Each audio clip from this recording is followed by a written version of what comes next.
This is Elfie, the world's first flashlight that runs on free energy. This device has started a new era in the energy sector and could change the way we view the world. It is a unique technology that opens a path for mankind to freedom and energy self-sufficiency. Elfie gains energy from the magnetic field generated by the Earth and surrounding space. We call this technology the Ajax accumulator. Elfie, emitting light using free energy. Elfie is different from other flashlights. It needs no batteries, no sunlight, no electromechanical or thermoelectrical generator to operate. It can accumulate energy by itself anywhere in the world. Humans are located in a world of electromagnetic radiation from space and the sun, which has colossal power. This provides an endless accumulation of energy for all who can extract and transform it. Why should we be producing billions of toxic, non-terminable batteries if we possess unlimited amounts of energy emitted by the Earth's magnetic field, by solar radiation, and by the surrounding electromagnetic noise? Our team of researchers has answered this question and created the Elfie. Press a button to turn on the Elfie. After 12 hours of constant use, the light emitted by Elfie will weaken. Just turn it off to give it a rest and it will recharge. Elfie delivers a 120 lumen light beam. It is waterproof, shock resistant, and compact. We guarantee 2 years of operation, but actually a lifespan of the device is expected to be more than 5 years. We understand that it opens up global perspectives to develop evolutionary new devices in any field of application. Not only do we believe in future energy self-sufficiency, but we actually create it.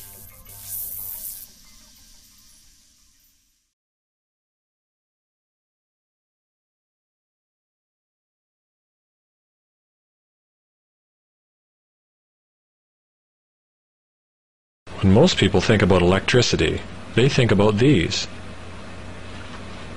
But what if I told you you could get electricity from thin air? To get this free electricity, just take these few simple parts, and essentially, we're going to turn them into one of these. So I started with these parts, and this circuit plan, and made a solderless circuit like this.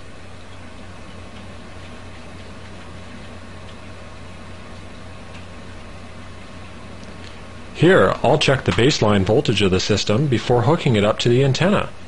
Notice, there is no voltage reading.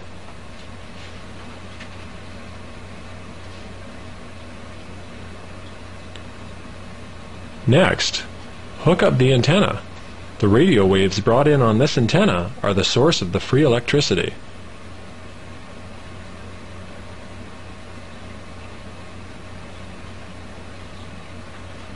And now let's measure the voltage now that we have the antenna hooked up. Check that out.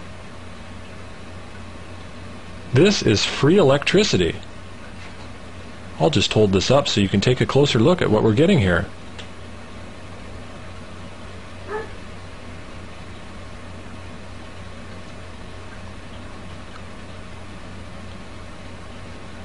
So what can you do with this free electricity?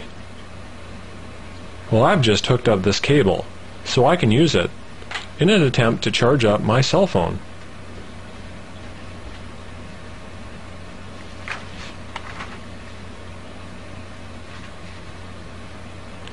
Nothing yet.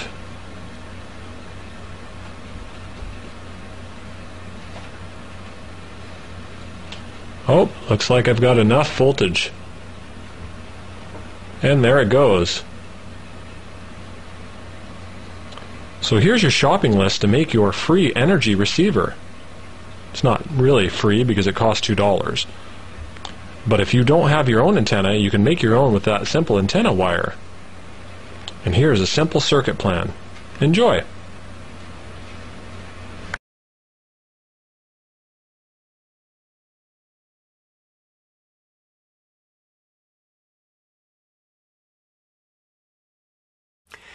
This is a Faraday flashlight. It's currently uncharged, so if I switch it on, there's no light coming out of it. It's called a Faraday flashlight because it's based on Faraday's law, which is sometimes referred to as Faraday's law of electromagnetic induction. Now, what we have in here is a coil, this copper area, and there's probably about 1,000 turns on it. And there's a permanent magnet, which is to the left of the coil right now, but if you tilt the flashlight, the magnet will slide through the coil. Okay, we know that when there's a changing magnetic field in this coil that there will be an induced current. And that induced current is in a direction to generate a magnetic field that will oppose the changing magnetic field due to the magnet sliding through here. Now there's a simple circuit, which I'll show you in a minute, that takes this current and charges a capacitor. And that capacitor acts as the power source for the flashlight. So let me charge up that capacitor. And now switch it on.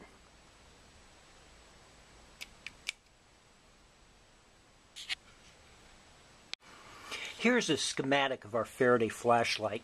So here's our coil, here's the sliding magnet, this is the capacitor that's going to be charged, here's our light emitting diode. And this arrangement of diodes will ensure that no matter what direction the current is flowing through the coil, the current is going to be flowing onto the top plate so that the top plate will become positively charged and the bottom plate negatively charged.